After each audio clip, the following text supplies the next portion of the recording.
ಖಂಡಿತ ಹೇಳೇ ಹೇಳುತ್ತೇನೆ. ಅಯ್ಯೋ, ಅದಕ್ಕೆ ಕೃಷ್ಣನಿಗೆ ಒಪ್ಪುತ್ತಾರೆ ತಾನೆ? ಯಾಕೆ ಒಪ್ಪೋದಿಲ್ಲ? ಅವ್ರು ಒಪ್ಪದೆ ಹೋದ್ರು ಒತ್ತಾಯದಿಂದಾದ್ರೂ ಈ ಮದುವೆಗೆ ಒಪ್ಪಿಸುತ್ತೇನೆ. ಅನುಮಾನ? ಅದು ಹಾಗಲ್ಲ ಸುಮ. ಬಾನೆತ್ತರದಲ್ಲಿರುವ ನೀವೆಲ್ಲಿ, ಈ ಭೂಮಿಯ ಮೇಲಿರುವ ನಾವೆಲ್ಲಿ ಗೊತ್ತಿಲ್ಲ. ಜಗದೀಶ್, ಭಾವನೆಗಳು ನಿಲ್ಲುವುದಷ್ಟೇ ಅಲ್ಲ, ಹುಟ್ಟಿದ ಪ್ರತಿಯೊಬ್ಬ ಮನುಷ್ಯನಿಗೂ ಭಾವನೆಗಳು ತುಂಬಿರ್ತವೆ ಅಂತರಂಗದಲ್ಲಿ. ಎಲ್ಲರ ಭಾವನೆಯೇ ಬೇರೆ, ನನ್ನಲ್ಲಿ ಅವಿತುಕೊಂಡ ಭಾವನೆಯೇ ಬೇರೆ ಸುಮ.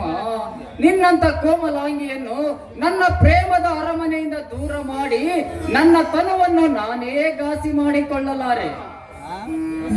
ನಿನ್ನ ಪ್ರೇಮದ ಅರಮನೆಯಿಂದ ನನ್ನ ಈ ಅಭಿಲಾಷೆಯನ್ನು ಅಭಿವ್ಯಕ್ತಪಡಿಸಿದರೂ ನನ್ನ ಅಭಯದ ನುಡಿಗೆ ಅಭಿನಂದನೆ ಸಲ್ಲಿಸಲಾರೆಯ ಸುಮ.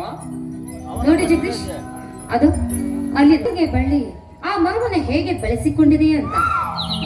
ನಿಸರ್ಗದಲ್ಲಿದ್ದ ಪ್ರತಿಯೊಂದು ಜೀವಿಯು ಒಂದನ್ನೊಂದು ಆಶ್ರಯಿಸಿ ತಮ್ಮ ಬಯಕೆಯನ್ನು ಈಡೇರಿಸಿಕೊಳ್ಳುವುದು ಸಹಜವಲ್ಲವೇ? ಅಲ್ಲಿ ನೋಡು, ಆ ನೀಲಿ ವರ್ಣದ ನದಿಯು ಪ್ರೇಮಾತುರತೆಯಿಂದ ಎಷ್ಟು ವೇಗವಾಗಿ ಹರಿದು ಸಾಗರ ಸೇರಲು ಉಳಿಸುತ್ತದೆ. ಅದು ನಿಸರ್ಗದ ಸಹಜ ಬಯಕೆಯಿದೆ.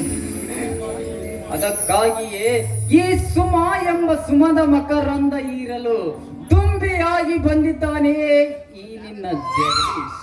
ಏಕೆ ಟೈಮ್ ವೇಸ್ಟ್ ಮಾಡುತ್ತೀಯ ಸುಮ?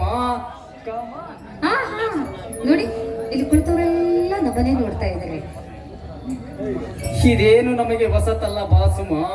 ಈ ಪ್ರೇಮ ಲೋಕದಲ್ಲಿ ನಾನೇ ಚಂದಿರ, ನೀನೇ ತಾರೆ. ನಾನಂತ ತಾರೆ ಇಲ್ಲ, ನೀವು ಚಂದ್ರನಾದ್ರೆ ನಿಮ್ಮ ಸೊಬಗನ್ನು ಇಮ್ಮಡಿಗೊಳಿಸುವ ಛಾಯೆ ನಾನು.